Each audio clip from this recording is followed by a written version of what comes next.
Tudo bem, pessoal? O vídeo é sobre repetição e aprendizado. Como que você pode maximizar o seu aprendizado mediante as técnicas da neurociência, tá?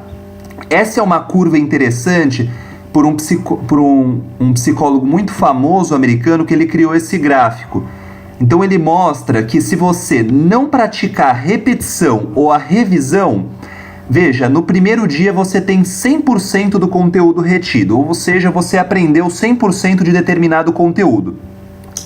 Logo depois, no final do primeiro dia, 20% já foi perdido, 30% depois no segundo dia e 40% no final do terceiro dia. Então, em média, do quarto ao quinto dia, você não tem mais nada do que você aprendeu. Isso mesmo, você perdeu absolutamente tudo.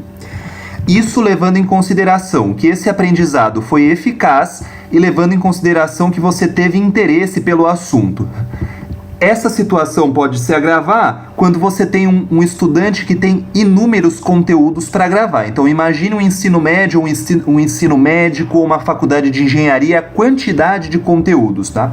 Será que ele lembra de todos os conteúdos? Então essa curva, ela se agrava ainda mais, tá bom? Bom, a questão é, como que eu faço para lembrar tudo aquilo que eu estudei, tá? Então veja que interessante, se você fizer uma revisão no primeiro dia, olha a curva para onde volta, para o 100%. Então aquele conteúdo que você aprendeu tudo no primeiro dia, ele retorna à sua máxima de aprendizado, tá?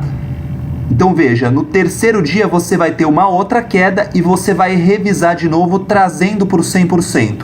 Note que depois da segunda revisão você já tem um espaçamento de 3 dias, então você começa a consolidar essa memória e ela volta para o 100% se você fizer uma outra revisão no sexto dia. Então veja, aqui você passou 2 dias e aqui você passou 3, tá? Então veja a importância que é você sistematizar. Então eu costumo falar que é o seguinte, toda vez que você estuda uma matéria, seja ela importante para a sua vida ou para suas provas ou para suas coisas que você está galgando na sua vida, você assume um compromisso com elas. Um compromisso desse tipo de revisão. Por quê? Porque você fortifica as redes neuronais a cada vez que você revisa. Com a revisão, depois da terceira revisão, por exemplo, o nível de retenção já sobe muito. Então, isso é muito importante, tá? Bom, algumas questões em relação a isso, como que pode ser revisado, né? Então você tem vários métodos para a revisão, tá? Alguns métodos são mais utilizados, então alguns métodos eficazes são Peraí, deixa eu só alterar aqui a cor. São a realização de exercícios sobre o tema.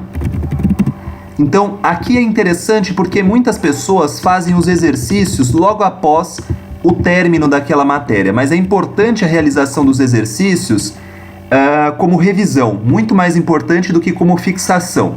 Então, faça os exercícios depois, num segundo momento, então faça uma quantidade grande de exercícios, tá? E uma outra questão que é importante são os flashcards. O que são os flashcards? São perguntas e respostas, tá? Que você vai fazer com os pontos-chaves. Bom, isso é importante. Toda matéria que você fizer estudar, você faz os flashcards. E ele vai servir como revisão. Bom, tem 2 aplicativos importantes para esses flashcards. O Brainscape e o Anki, tá? Esses 2 aplicativos são fundamentais. Por quê? Porque ele vai coordenar as suas revisões. Ele vai falar quando você deve revisar o assunto e, de acordo com a sua dificuldade, ele vai apresentar de novo aquele assunto. Eu prefiro o Anki. Por quê? Porque ele controla muito bem quais você tem mais dificuldade e qual você tem menos dificuldade, tá? Então, assim, por incrível que pareça, o que se descobre hoje é que mais importante do que você estudar, ou tão importante quanto, é a questão da revisão. Leve a sério a questão da revisão, porque é aí que você faz a fixação. Então tem vários estudos com uma série de animais e mesmo em humanos que demonstram isso, que a repetição é a chave para o aprendizado. Então a percepção de como você lida com aquele conhecimento só vem com a repetição. Tudo bem, pessoal? Então as dicas são essas. Utilize exercícios de modo secundário, preferencialmente. Deixe essa questão de fazer exercício logo após que você acaba de estudar o assunto, ou faça menos e deixe para um segundo momento fazer uma bateria maior de exercício. E esses dois aplicativos, tudo que você aprender, você coloca nesses dois aplicativos, o Brainscape, preferencialmente, na minha opinião, o Anki. Tudo bem, pessoal? Espero que tenha ficado claro e até a próxima.